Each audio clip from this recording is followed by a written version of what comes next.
Last year, the service collected 7.27 trillion naira, exceeding our targets by 10.24%. And between January and May of this year, we've collected 3.35 trillion. These are not the figures of an administration that could be said to be in difficulty. But I want to be careful about what those numbers prove. Revenue growth in a period of currency adjustments can flatter an administration that has done very little. What matters is whether the growth rests on better systems or on favorable arithmetic. I want to let you know that our situation rests on system, and the promise of this retreat is to let you examine that claim rather than just accepting it from me. Beyond collection, the service now chairs the Council of the World Customs Organization. Nigeria holds that chair not because of our size, not because of the size of our economy, but because of the direction of our reforms. When our peers in 186 customs administrations look at Nigeria, they see an administration that has decided to modernize and that has done so.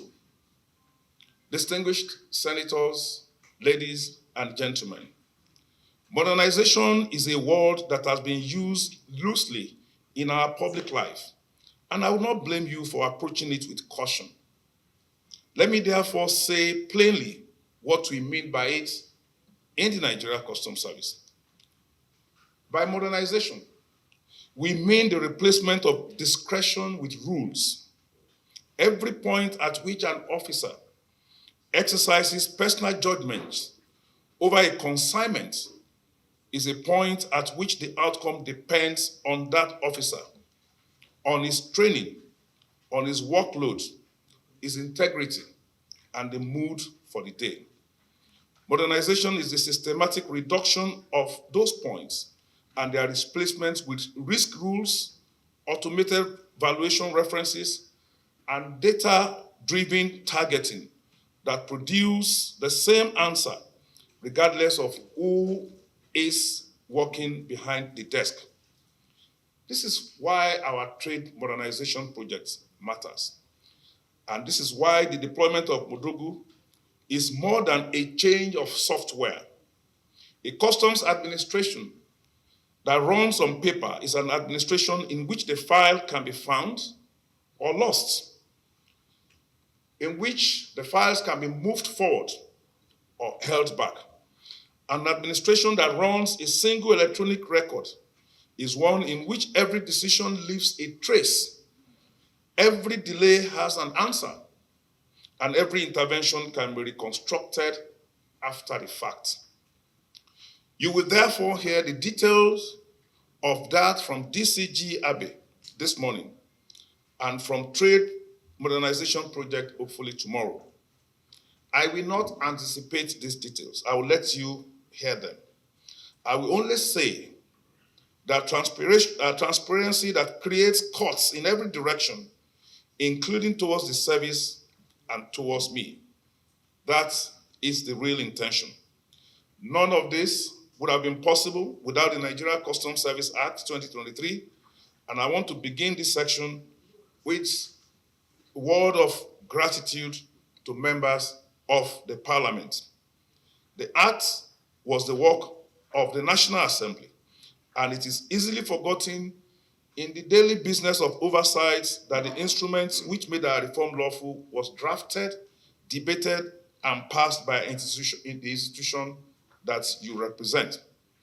For decades, this service operated under legislation written for a different century and in a different pattern of trade. The new Act gave us a modern legal basis for electronic processing, for advanced rulings, for authorized economic operator status, and for funding mechanism that makes sustained investment possible. You are not observing our reform from outside it. You offered the condition for it, and for that, would say a very big thank you to you. And that brings me to what I consider the most useful thing this retreat can offer us. The Act has now been in operation for 3 years. A statute of that age is no longer a proposition. It is a record. There is now evidence for which provisions have worked as intended, which have proved harder to apply than what the drafting anticipated, and which the pace of trade has already begun to overtake. A legislature rarely gets to see its own statute at work from inside. Over these days, you will have the opportunity to see it. I would ask you to treat this particular retreat as an occasion for consideration of the review of the Act as much as possible for the service, and to ask our resource person not only what we have built, but what the law gave us, whether it is proven adequate or not. Where it is not, we will rather that you hear it than discover it in another 3 years. I also want to seek your indulgence to speak candidly about one other issue. As customs administration becomes more automated, the character of effective oversight changes.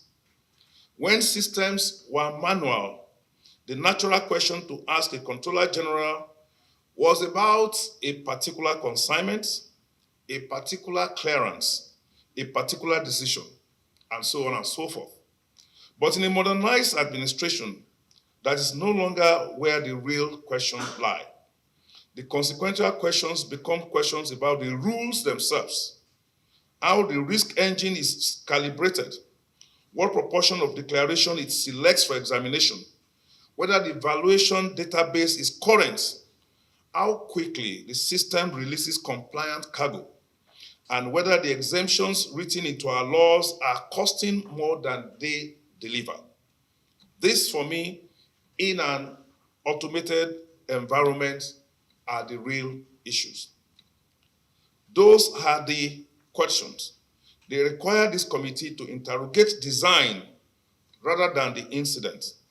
But they are questions that move the natural needle, and a committee that asks them will exercise more influence over trade outcomes than the one that does not.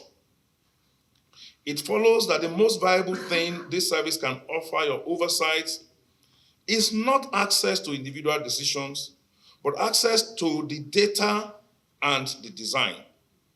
That is what we are opening to you over the next 2 days, and what I am inviting you to hold us to afterwards. Ask us what the system did and why did the system did those things, and we will answer. As a matter of review, I know that DCG Nnadi is here. DCG Nnadi had a remarkable career in the Nigeria Customs Service, fortunate in the support of His Excellency President Bola Ahmed Tinubu, GCFR, and in the guidance of the board of the Nigerian Customs Service under the Honorable Minister of Finance. But the protection that endures beyond any single administration is the legislative protection, where this committee makes it known that the reform has the confidence of the Senate, resistance to it becomes materially very, very difficult. That is a form of support only you can give, and it costs us nothing but clarity. Distinguished senators, permit me to be more specific about what I think will help us most. First, hold us to outcome rather than to an activity. Ask what the release time was and not how many meetings were held about it. And second, help us protect the boundary that makes modernization credible. A risk engine that can be overridden by influence is not a risk engine. It is a formality with a computer just attached to it. The service will keep that boundary, and your public support for it will strengthen every officer who has to hold the line at a port, at an airport, or at any border station. Third, engage us on the exemption regime. A substantial volume of trade enters this country under waivers and concession granted for policy reasons. Whether these concessions still serve the purposes for which they were created is a legislative question rather than a customs one, and we will welcome your attention devoted to this particular issue. And finally, keep coming, not only when there are figures to explain, but when there is nothing at all to answer for. We will always welcome you.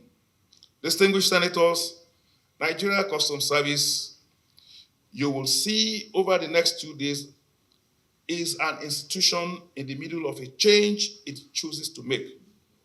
We are not done yet with the change. There are ports where the new system is not fully bedded in. Officers are still learning it, and the traders are still adjusting to them. You will hear about those difficulties as well, because a retreat that presented only successes would waste your time and possibly insult your intelligence. What I can tell you is that the direction is settled, that the legal foundation you have given us is very sound, and that this service intends to hand over to the next generation of officers an administration that runs on rules rather than on relationships or on godfatherism. I still want to pledge our readiness to submit to legislative oversight all of the time. We will continue to be guided by your advice, by your wise counseling, by your support all of the time. I will invite our resource persons as much as possible to make their presentations. To welcome us to this important event. PCG, sir.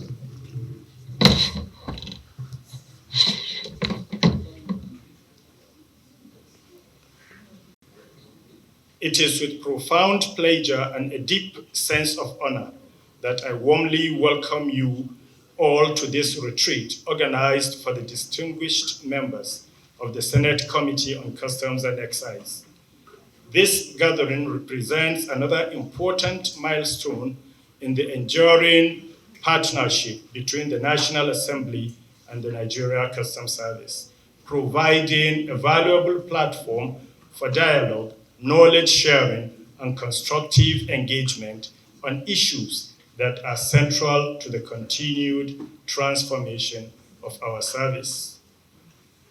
Permit me at the outset to convey our profound appreciation to the Comptroller-General of Customs, whose visionary leadership has continued to redefine the operational landscape of the Nigeria Customs Service. Through his unwavering commitment to institutional reforms, human capital development, technological innovation, and stakeholder collaboration, the service has continued to evolve into a modern, transparent, intelligence-driven, and globally competitive customs administration. His approval of this retreat once again reflects his strong conviction that sustainable reforms are best achieved through continuous engagement with critical stakeholders, particularly the legislature. I also wish to extend our heartfelt appreciation to the chairman and distinguished members of the Senate Committee on Customs and Excise for their unwavering legislative support and strategic guidance towards the advancement of the Nigeria Customs Service. The enactment of the Nigeria Customs Service Act 2023 stands as a landmark achievement which has provided the legal foundation for the comprehensive reforms and modernization initiatives currently being implemented by the service. We remain grateful for your commitment to strengthening customs administration in Nigeria. Distinguished ladies and gentlemen, the theme of this retreat, legislative oversight in the context of Nigeria Customs Service modernization and reforms, is both timely and highly significant. Effective legislative oversight remains indispensable to promoting transparency, accountability, and institutional effectiveness. It equally provides the necessary support for ensuring that reforms are implemented in accordance with national laws, international best practices, and the expectations of the Nigerian people. The Nigeria Customs Service is presently undertaking one of the most comprehensive modernization programs in its history, from the deployment of the indigenous Bodogu trade management systems, enhanced intelligence-driven operations, post-clearance audit reforms, the authorized economic operator program, coordinated border management initiatives, and the ongoing digital transformation of customs processes. The service continues to position itself as a catalyst for trade facilitation, revenue optimization, and indeed national security. The sessions carefully designed for this retreat, including discussions on the modernization agenda of the service, stakeholder engagement, legal framework supporting reforms, deployment of indigenous Bodogu platform, and the critical role of legislative oversight in sustaining institutional transformation underscore our collective determination to build a custom administration that is both efficient, innovative, accountable, and responsive to the needs of government, the trading community, and the Nigerian public. Recognizing that no reform can succeed without a competent and motivated workforce, the Comptroller-General has continued to place human capital development at the center of his administration through expanded training opportunities, leadership development programs, specialized capacity building initiatives, and continuous professional education. Officers and men of the service are being equipped with the requisite knowledge, skills, and ethical orientation needed to thrive in an increasingly dynamic global customs environment. As we commence this retreat, I encourage all participants to actively engage in the deliberations, share experiences, offer practical insights, and contribute meaningfully to the discussions. I have no doubt that the recommendations arising from this engagement will further strengthen legislative oversight, deepen institutional collaboration, and accelerate the ongoing modernization of the Nigeria Customs Service for the benefit of our dear nation.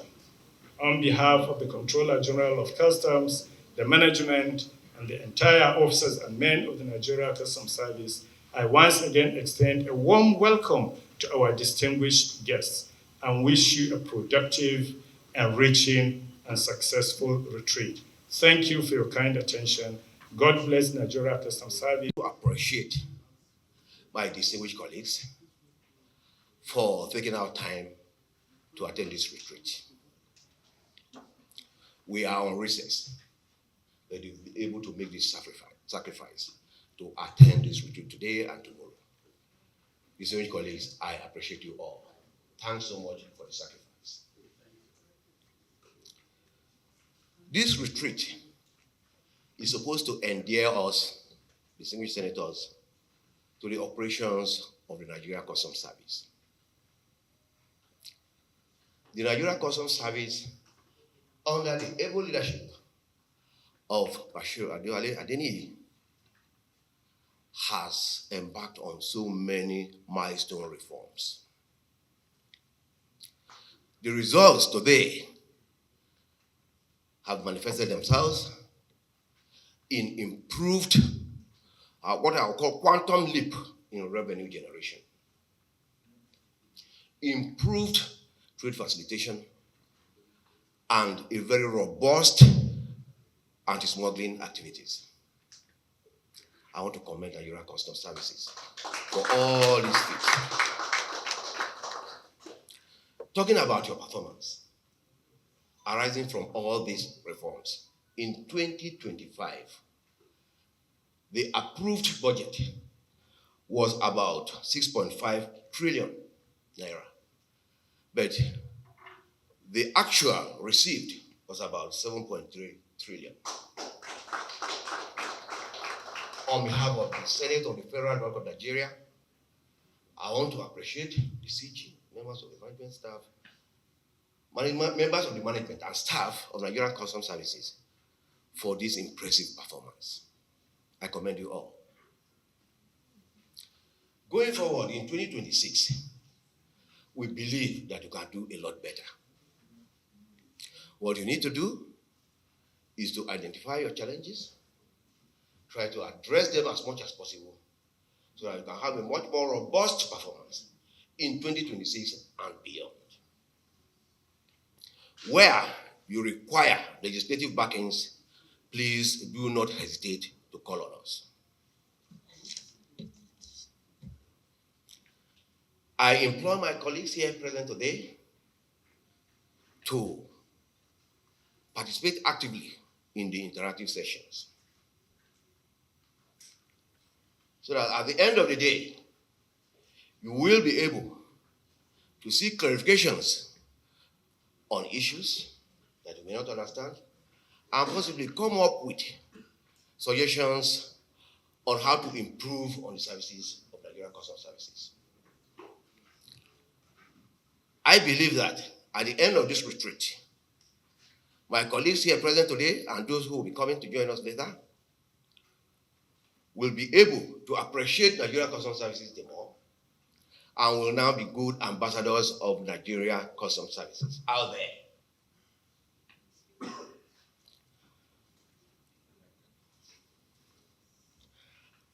I want to specifically congratulate the Comptroller-General of Nigeria Customs Services on his re-election as the chairperson of the World Customs Organization Council.